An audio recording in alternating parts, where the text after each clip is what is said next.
So we're actually going to step back. One of the classes we got all the way up to the classification of waves by water depth, but I want to go over it again because it's kind of an important idea. Water depth is always given by D, and we classify waves into three types based on the depth of the water that they're in. The first one, and the most common one, is deep water waves.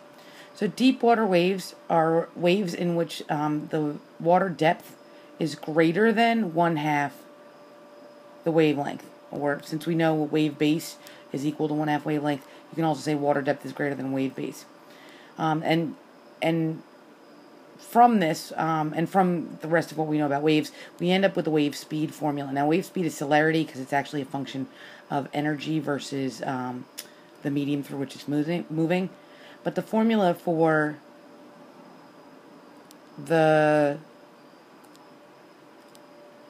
wave speed is C for celerity is equal to L being wavelength over T. And one of the universals is that the longer the wavelength, the faster the wave travels. So this is kind of an important idea.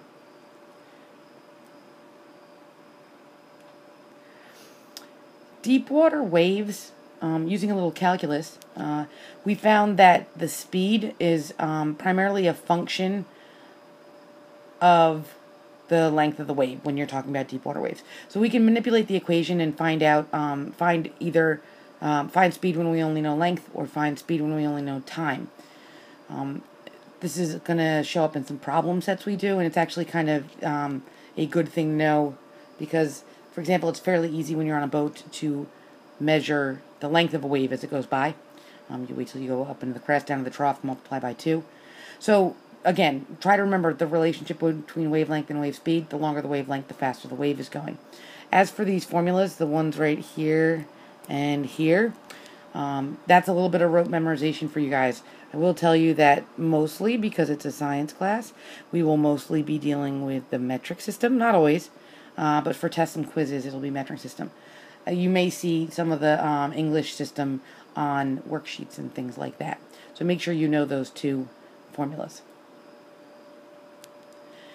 This is where we get that formula. So you can see that on the graph here, the relationship is kind of a parabola.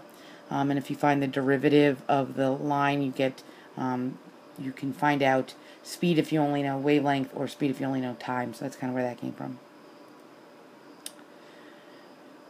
So if we have deep water waves, we also have shallow water waves. And shallow water waves are ones in which the depth is less than 1/20th of the wavelength.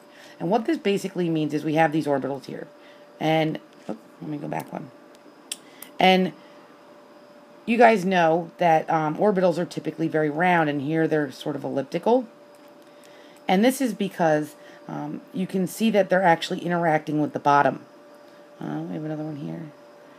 And what happens is the friction between water molecules is relatively minute, but the friction between the water molecules up in here and the ground below is much stronger, and that friction causes the wave to slow down. We call this feeling, quotes, the ocean floor. And because of this, for deep water waves, speed was a function of wavelength. Here, speed is a function of depth only. It's kind of the opposite. The shallower the water, the slower the wave. So we have two formulas really for this one, and they're both right here, where speed is equal to 3.13 the square root diameter. That's the number you use if you're doing meters. Or speed for feet per second is equal to 5.67 square root of diameter. Another formula you need to know.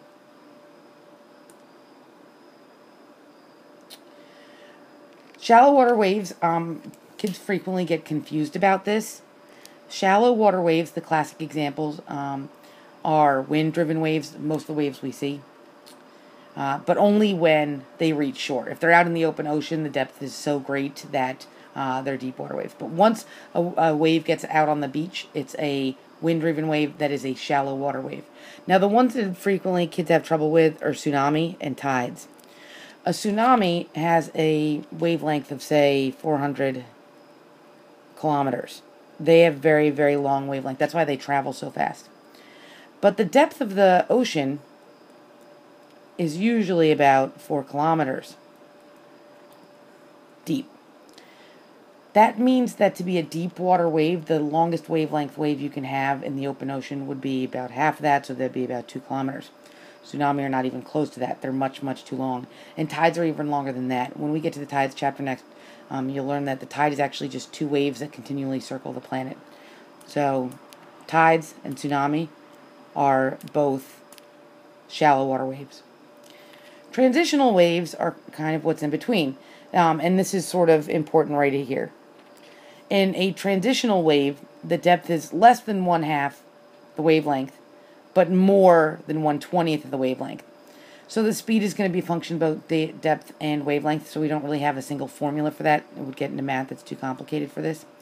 But if you were to imagine one, you can see the orbitals are still kind of round at the top and become more elliptical as you go to the bottom, because it does interact with the bottom, not as much as it does in a shallow water wave.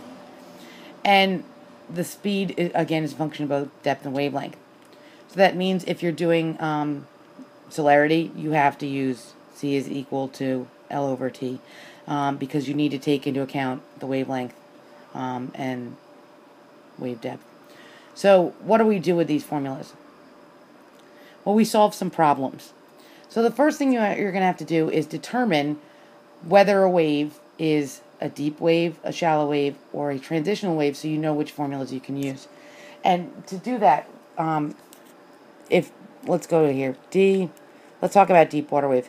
The depth is, let's go back one. Depth is going to be greater, or equal to, 1/2 the wavelength.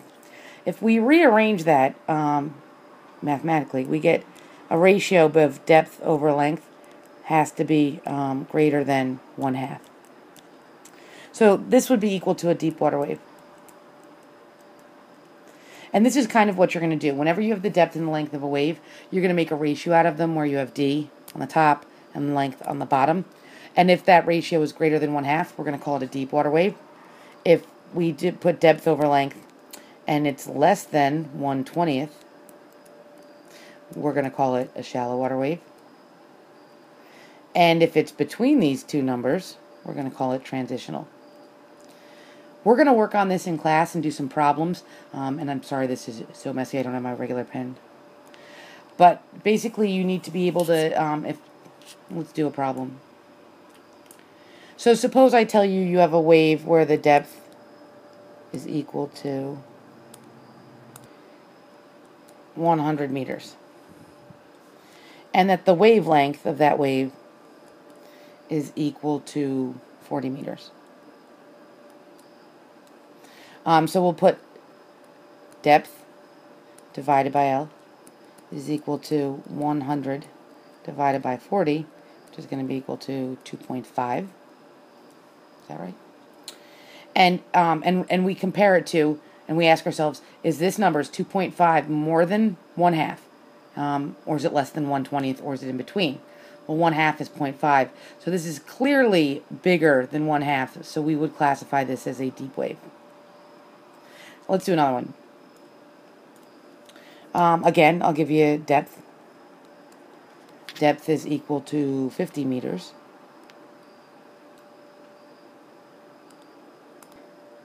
Length is equal to, let's do 40 meters. Let's find the ratio. D over L. Up. Let's do a different one. I think I got that one backwards. Let's do that one again. D is equal to 50 meters, but length is equal to 200 meters. The ratio of depth to wavelength is equal to 50 divided by 200, which is equal to 1/4, or so the first thing you have to ask yourself is, are these numbers less than 1/2? And they are. So it can't be a deep water wave. Not an option. Nope.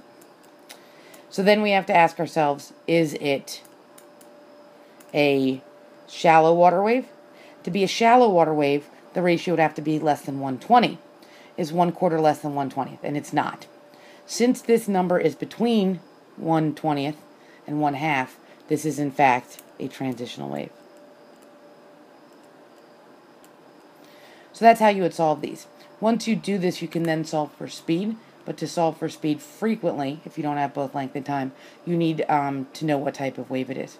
So we're going to practice these in class next time I see you guys.